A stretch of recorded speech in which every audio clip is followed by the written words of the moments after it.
ექიმებმა თქვეს, რომ აი სასწაულია, რომ ლევანი აქამდე არის.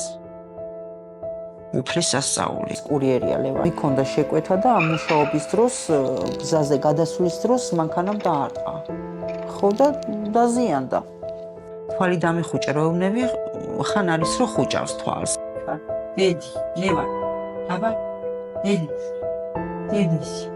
ლევანი, რომელსაც სამი შესანიშნავი პატარა ჰყავს, სასწაულით გადარჩა საშინელ ავტოკატასტროფაში, მაგრამ მრავლობითი დაზიანება მიიღო. ის მთელი ძალებით ცდილობდა შვილებისთვის ზედმეტი თეთრი გამოემუშავებინა, მაგრამ მეოთხე და ყველაზე უბედური შვილი გახდა, საყვარელი ცოლისთვის, რომელიც არა მხოლოდ ქმრის გარეშე დარჩა, არამედ საყვარელი ადამიანისგან ფულისა და დახმარების გარეშეც. ახალგაზრდა მამაკაცი ყოველ დღე სიკვდილს უყურებს თვალებში. ლევანმა რამდენიმე ურთულესი ოპერაცია გადაიტანა, მათ შორის თავის ტვინის შუნტირება. მას მაღალი სიცხე და გამუდმებული კრუნჩხვები აქვს. საჭიროა გამოკვლევები და ანალიზები. გარდა ამისა, ლევანს სჭირდება რეაბილიტაციის, ფიზიოთერაპიისა და მასაჟის ხანგრძლივი კურსი, მაგრამ ოჯახს ამის ფული არ აქვს. მშობლებმა ყველაფერი გაყიდეს, რაც ფასეული ჰქონდათ, სახლიც კი. მეგობრებო, დაეხმარეთ, რომ ბავშვები არ დაობლდნენ. ერთად ჩვენ შეგვიძლია ამ ანგელოზებს მზრუნველი და მოსიყვარულე მამა დავუბრუნოთ. გადარიცხეთ ნებისმიერი თანხა ჩერნოვეცკის ფონდის ოფიციალური საიტის მეშვეობით.